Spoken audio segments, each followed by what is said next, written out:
Барша ОБТ тапсырушыға сәлем. Достар, арнайы сіздер үшін негізгі ұлттық бірыңғай тестілеу алдында психологиялық қолдау мақсатында Евразия ұлттық университетінің психология кафедрасының доценті Гүлден Қанатқызымен сұхбаттасатын боламыз.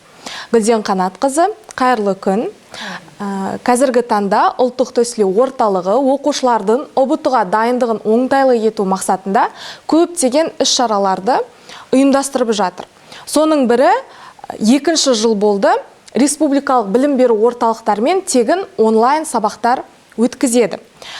Яғни, бала 11 жыл мектепте білім алады, қосымша сабақтарға қатысады, тегін онлайн сабақтар көреді, байқау сынақтарын тапсырады. Бірақ дәл ОБТ күні немесе ОБТ жақындаған кезде білгенін, жаттағанын, оқығанын ұмытып қалуы мүмкін. Себебі X күні іште қобалжу, қорқыныш басталады, әртүрлі ой мазалай бастайды. Оның себебі балаға психологиялық дайындықтың жетіспеушілігі болуы мүмкін. Осыған байланысты айтыңызшы, бала ОБТ-ға психологиялық тұрғыдан қалай дайындалу керек? Арнайы мүмкін бір жасайтын жаттығулар бар шығар, тәсілдері оның, сол туралы. ОБТ-ға оқушылар біліммен ғана емес, сонымен қатар психологиялық тұрғыда да дайын болу керек. Бұл ретте өзін-өзі басқара алу, өзінің қабілетіне, өзінің танымына, өзінің тапсыра алатын мүмкіндігіне сенім арта алу қажет. Осы ретте психологиялық қобалжу, күйзеліс болатыны айқын.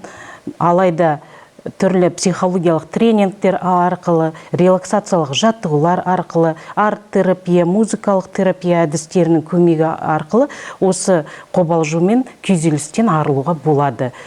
Енді алып қарасаңыз, кез келген мектепте психолог жұмыс жасайды, психологиялық қолдау көрсетіледі. 11 жыл бойы оқыған түлекке мектеп тарапынан, мектеп ұжымы тарапынан түрлі қолдаулар көрсетіледі. Соның ішінде ең маңызды қолдаушылардың бірі ол мектеп психологы болып табылады. Осы ретте күйзеліс пен стресске түсіп жатқан оқушылардың бойындағы күйзеліс пен стрессті анықтауға Спилберг әдістемесін, Вассерманның әдістемесін алдын ала қолданып, соның нәтижелеріне қарап, егер күйзелісі жоғары болып жатса, жүйке жүйесі сыр беріп жатса, осы балалармен психологиялық ағарту жұмыстарын жүргізеді, психологиялық тренингтер өткізеді, ата-анамен, мұғаліммен байланысты психолог маман күшейтіп отырады. Яғни, ОБТ-ға бала өз-өзіне сенімді болып бару үшін әртүрлі релаксациялық жаттығулар ұсынылуы керек. Ол психологтың тарапынан да, ал ата-ана не істеу керек? Ата-анадан бала қандай қолдау алу керек? Міне, саған ақша деп, қосымша курстарға бар, дайындал деп қана емес, психология жағынан қандай ол ата-ана қандай қолдау көрсету керек? Ата-ана тарапынан қолдаудың маңыздылығы өте рөлі күшті деп айтсақ болады. Бұл өйткені әрбір ата-ананың баласының бәйгеге қосылып, сол бәйгеде жоғары көрсеткішке ие болуы өте маңызды.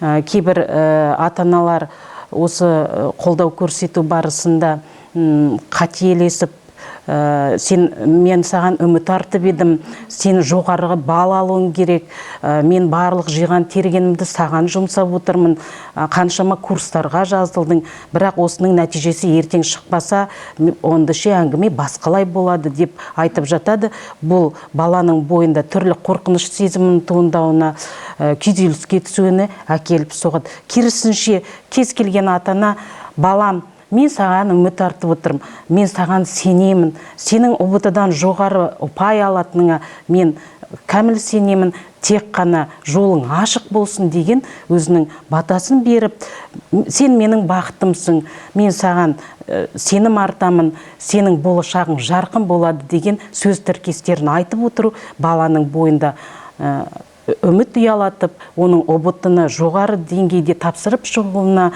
қанат бітіреді деп айтуға болады.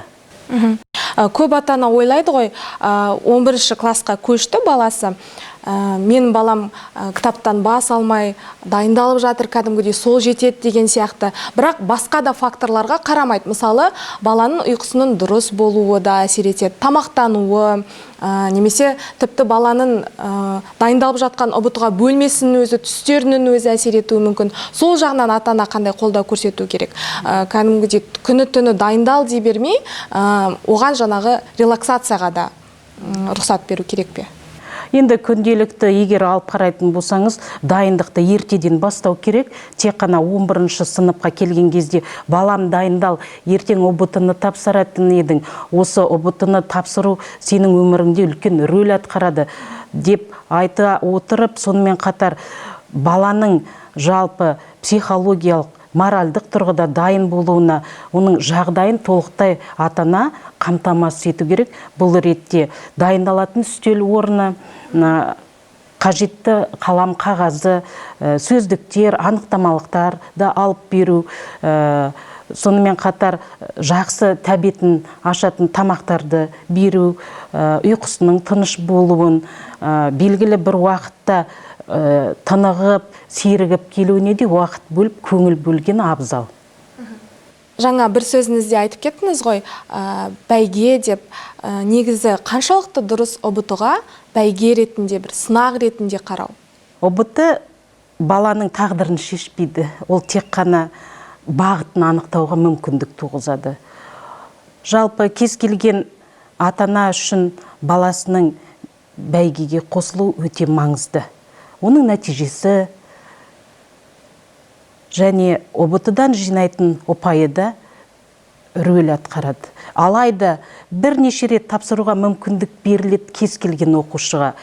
Ол соның ішінде 2 рет тапсыру, ол грантқа оқуға түсуге мүмкіндік беретін болса, бірнеше рет тапсыру ол баланың психологиялық дайындығын шыңдай түседі. Осы ретте ата-ана болса баласының ең жоғарғы нәтижесінің көруіне, грантқа оқуға түсуіне қолғабыс етіп, өз тараптарынан қолдау көрсетіп, жақсы сөз айтып, жақсы қарым-қатынаста болуы оны қанаттандырады. Осы іс-шаралардың барлығы ұбт-ға бір сынақ ретінде емес, жеңіл қарау үшін қабылданып жатыр. Ал осы тестілеуге бір күн қалған кезде бала қалай дайындалу керек? Мүмкін тіпті келесі күні тестілеуге киіп баратын киіміне дейін мән беру керек па, киіміне дейін? Сол жайында айтып кетсеңіз. ұбт тапсыруға бір күн қалған кезде баланың тынығуына, демалуына жағдай жасалу керек. Өйткені ол бір емес, бірнеше айлар, бірнеше жылдар дайындалды осы сынақты тапсырамын деп. Осы сынақтың алдындағы оның тынығуына, демалуына, ертеңгі күнгі ұбт-ның нәтижесіне үлкен әсері тигізеді анық. Бұл ретте бала қалам қағаздарын дайындауына, киім кешегін дайындауға да көңіл бөліну керек. Жақсы тәбеттің болуы, ұйқының тыныш болуы ата-ана тарапынан қамтамасыз етілу керек. Яғни бір күн қалғанда 5-ші сыныптан 11-ші сыныпқа дейінгі барлық кітаптарды жинап, оқып алайын деп олай жанталаспай, керісінше демалу керек, тамақтануына көп көңіл бөлу керек, я? Өйткені бір күн қалған кезде барлық сұрақтарды қарап шығу, оны сарапқа салу мүмкін емес. Керісінше ол баланың бойында күйзеліс тудыруы мүмкін, үрей мен қорқынышты ұялатуы мүмкін. Оның салдары ертеңгі тапсыратын ұбт-ның нәтижесіне әсері болары анық. Сол себепті де баланыға бір күн қалған кезде оның дайындығына, психологиялық дайындығына, моральдық тұрғыда дайындалуына, демалып тынығуына көңіл бөлген абзал. ұбт-дан кейін күйзеліске түскен балаға не істеу керек? Қалай көмектесе аламыз? ұбт-дан кейін күйзеліске түспеу үшін жалпы кез келген баланың нәтижесі оның жүйке жүйесіне әсер етуі мүмкін. Жоғары ұпай алса да қатты қуаныштан, бойында бір кернеу пайда болады. Төмен ұпай алса да үнжұрғасы түсіп қалады. Осы ретте қолдау, көмек көрсету, қол ұшын созу тек қана ата-ана тарапынан емес, туған туысының тарапынан да қолдаулар көрсетілу керек. Мұғалімдер тарапынан да, өйткені кейбір кезде мектеп мұғалімдері айтып жатады, мына сенің нәтижең біздің мектептің нәтижесіне үлкен әсер етті, ұбт-ны тапсыра алмай қалдың, немесе төмен ұпай алдың деп айтып жатады. Бұл өкінішке орай қателік, кемшілік. Алайда бұл нәтиже баланың психологиясына, жалпы әлеуметтік ортадан тыс қалуына ешқандай кедергі болмау керек. Әлі де болса алда көптеген мүмкіндіктер болады. Сол мүмкіндіктерден тапсырып, жоғары оқу орнына жолдаманы алуына мүмкіндік бар екендігін айта отырып, балаға үміт ұялату керек.